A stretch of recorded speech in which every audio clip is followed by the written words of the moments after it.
All right, what's up, guys? Welcome back to Tool World, the place where we talk everything Taekwondo.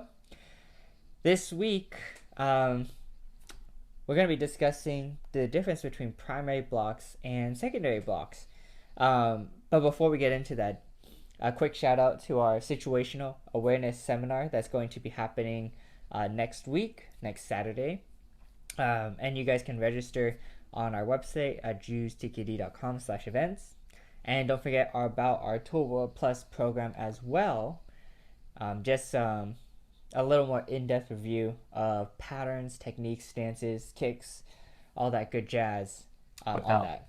Without having to just listen. Right. So you can actually see some demonstration. Mm-hmm. And we also have a big kind of seminar coming in towards the beginning of fall as well.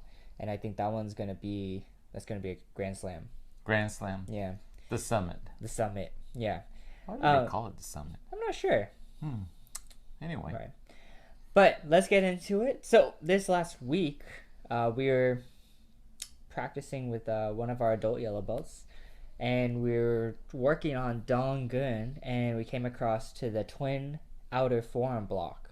And we were like, well, the primary block is that mid-side block in the front, and the secondary block is that rising block. But then the question came up of, when would that ever happen? What's the odds that two people would attack at the same time? Same thing goes for palm pressing block. Your one hand's going down, that makes sense. But what's the odds of somebody also striking at the same time? Right? Right. Absolutely. What's the odds of, well, I would say for like the twin upset punch, what are the odds that two people are standing there at the same time? That one might be a little more likely, I think. Sure. But what are your thoughts? Yeah. My thoughts are that there's a couple things going on here, right? And so, sure, the twin outer form block, that's your primary block. And I could have had my hand back here. I could have had it here. That's a big guarding block, right? So the hand is also in a position for different types of movements. It's in a kind of a ready position. In some ways, it's like, let's say you had two opponents and you looked at him and he's like, "Ooh," got scared, moved away, decided not to throw the punch. But there was someone right over next to you, right off to the side, and he's actually executing a technique. And so you're blocking that. And this hand, in some ways, is like, stop, don't come next to me. I'm deflecting this, right? So does that kind of make sense? Kind of like, hey, you know, when we talk about self-defense, sometimes we just put our hands up, hey, don't get closer. In a way, that's kind of like, hey, don't get closer. And then I'm blocking this, using this other technique. And that becomes the primary block, right? But the main purpose of, in the example of the twin outer form block, is that mid-side block with the outer form. That's the primary one. The secondary one is this one that's rising. So it's not two people. Yeah. Not always two people. It could be one. Very similar to W-shaped block, right? I mean, it's kind of a, I don't know, we don't see it in sparring, but you know, this is as you move forward, this is the primary block, this is a secondary block. Oh, what is the probability of someone actually two attackers coming at you at the same time? Very low. Very low. But this is primary because I'm moving forward, but it's also possible that someone's, you know, if you look at like Taegye, you're kind of moving away from that person and you see that, so you're actually using the other hand to block, and this one's just kind of a reaction hand. Right. So that becomes a primary block, really. I mean, it's a primary block when you're actually blocking something. Yeah. That's what it is, isn't it? So the other one is, again, more of a reaction or a preparation for another technique. Right. That's a really good point. The way that I look at it is that these techniques are like training exercises. Yellow belts always struggle with that twin outer forearm block. Blue belts always struggle with that palm pressing block. Just because that you're moving both hands in different directions. So it's a very funky technique. Yep. And that's really a skill that you have to build up.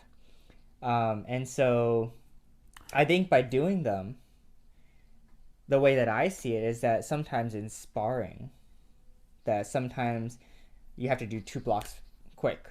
Sure. Like let's say someone does a turning kick and a reverse turning kick, 1-2, right? But if you don't have that hand-eye coordination of moving both hands at the same time, then you wouldn't be able to block that. So doing exercises like this help build, different kind of, I don't want to say, different pathways in your brain to, muscle memories to do things like that. And then maybe you can do different blocks, right? Different defenses. Absolutely. So if you always practice it the same way, if I always did 1, 2, then I probably wouldn't be able to ever do them at the same time if I needed to. I think that's quite valid. It kind of reminds me of this time I was doing a eskrima class, and the instructor was showing techniques, and I was like, "Oh, you can do a lot of that stuff already." And says, "Why are you surprised?" Or they ask, "How do you do that?" Taekwondo.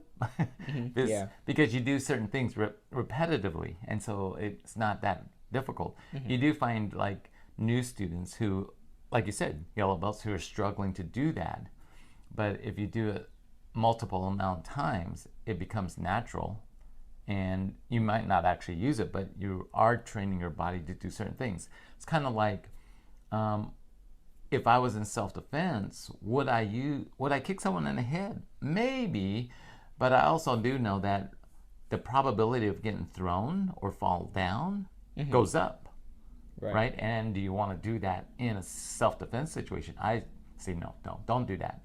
Stick with a lower kick, kick below the belt, and if you have an opportunity to hit them in the head, great, fine. Right. But if you never trained that way, then you don't have that opportunity, right? And so that's kind of important. Like you said, it's just a way to train our body to move certain ways. And so I just read an article about our forms, katas, tools. Are they still important? I guess as long as you're training different skill sets, then maybe not. But then how are you training those skill sets? Is it just a drill? Like, I'm going to move this hand, I'm going to move. Isn't that kind of like a form? Yeah, pretty much. So it's forms with less steps. Forms with less steps. Okay, yeah, that's great. So I still think that forms and katas and tools are very valid. I mean, they've been around for years and years and years. And so are we saying today that we're smarter than the people 1,000 years ago? I don't know, maybe. Probably not, though. We never learn from certain things. We still have wars. Yeah. Right? We think we are still peaceful, but I don't know. Still having those same issues as they had many years ago. And man, years ago they probably said the same thing. All those forms. What kind of form is that? Those kung fu movie. Yeah. What forms? I'm crane style, snake style, whatever. All right. Well, anything else on that You're subject? gonna get that part out. No, I'll keep that. I mean, we do taekwondo, but you look at like different martial arts like kung fu, where you do have different styles, where they're emulating different animals and the way they move. And they move like that because they're of the animal they are, right? And as a human being, we can kind of simulate that. We can't actually do what they do. First of all, like if you're a bear, you're just not as big as them. We don't have actual claws, but you can simulate those techniques in a way. Yeah. And they could be very effective in ways, but you have to train it. You got to train, and that's the main things. You're right. That's true. Well, leave us a comment. Tell us your thoughts on primary versus secondary blocks, or what kind of style you would do if you did kung fu. Crane style, bear style, Wing Chun, snake style. I don't know. white eyebrow. What? Don't forget to be safe. Keep training. We'll see you guys next week. Pick one.